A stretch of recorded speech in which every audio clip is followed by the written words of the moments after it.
তুই যা ভাই, তুই যা। কিন্তু তুই যা ভাই।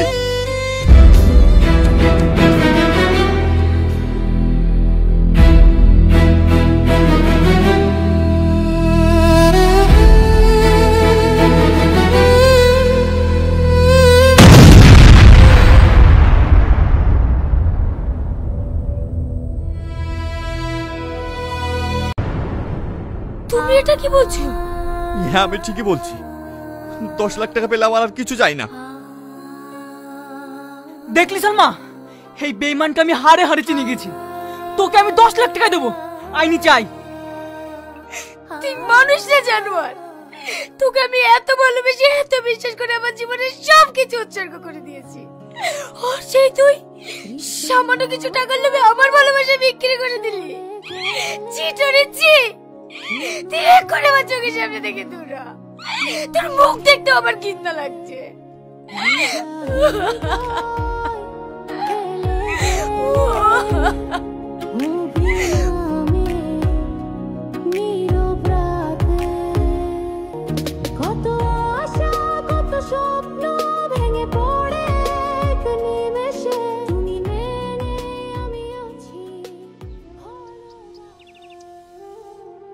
মা, আমরা আর কতদিন বাঁচবো বল?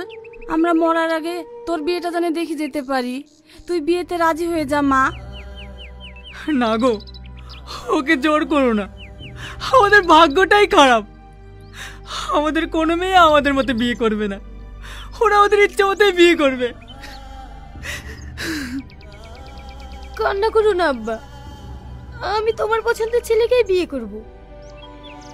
তুই সত্যি বলছিস মা? কিন্তু আমার একটা শর্ত আছে। কি শর্ত মা, তুই বল। আমার বিয়েতে আমার বড় বোনকে এই বাড়িতে আনতে হবে। না না, এটা কখনোই সম্ভব না। কেন সম্ভব না? ও তো তোমারই মেয়ে, ভুল নাই করেই ফেলেছে, তাই বলে কোন ক্ষমা হবে না?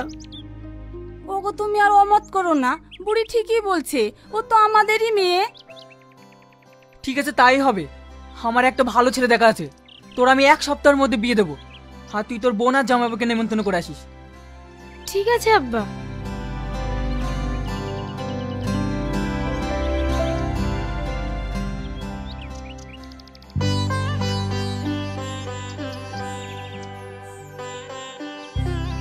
বাপ ভালো আছো? বুড়ি ভালো আছিস তো মা? হ্যাঁ ছোট বাপ ভালো আছি। কিরে বোন, কালকে বিয়ে আর আজকে আসার সময় হলো?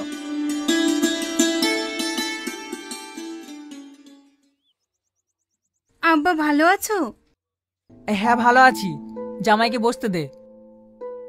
জানিস মা, তোকে তোর আব্বা মেনে নিয়েছে, আমি অনেক খুশি। তুমি হয়তো জানো না মা, আব্বা আমাদের অনেক আগেই মেনে নিয়েছে। শুধু মান সম্মানের ভয়ে তোমাদের কাউকে কিছু বলতে পারিনি। আব্বা ছিল বলে আমি আমার সংসারে কোনোদিনও অভাব বুঝতে পারিনি। আমি আবার তোদের জন্য কি করেছি?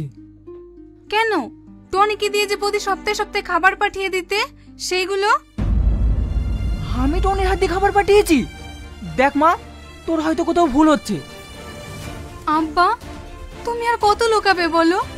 আজ আমি তোমার জন্যই বেঁচে আছি। তুমি যদি টনির হাত দিয়ে 10 লাখ টাকা না পাঠাতে, তাহলে হয়তো আজ আমি আর বেঁচে থাকতাম না। আমি তোকে 10 লক্ষ টাকা দিয়েছি? আমি তো কিছুই বুঝতে পারছি না। কি হয়েছে মা, তুই আমাকে সব খুলে বলতো। একদিন আমার পেটে প্রচন্ড যন্ত্রণা করছিল, তারপর টনি। আমার পেটে খুব যন্ত্রণা করছে, আমি বোধহয় বাঁচবো না। ও মা গো। আপনার কিছু হবে না, আপনি একটু শান্ত হন। ডাক্তার বাবু, আমার দিদিকে একটু দেখেন। আমার খুব কষ্ট হচ্ছে, আমি থাকতে পারছি না, খুব কষ্ট হচ্ছে আমার। আমার দিদি কি হয়েছে ডাক্তার বাবু? দেখুন, এই মুহূর্তে কিছু বলা যাচ্ছে না, তাড়াতাড়ি এনার পেটের ছবি করতে হবে। ঠিক আছে ডাক্তার বাবু।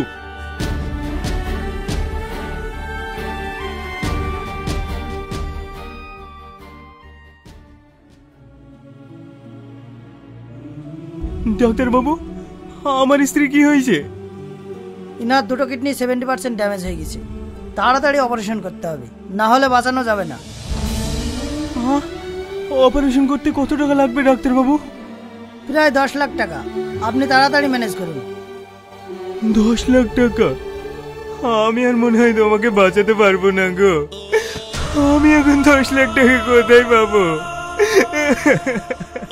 কান্না করুন না জামাই বাবু, আমি আমার দিদির জন্য যেভাবে হোক টাকা ম্যানেজ করবো। তারপরেও 10 লাখ টাকা নিয়ে আসি।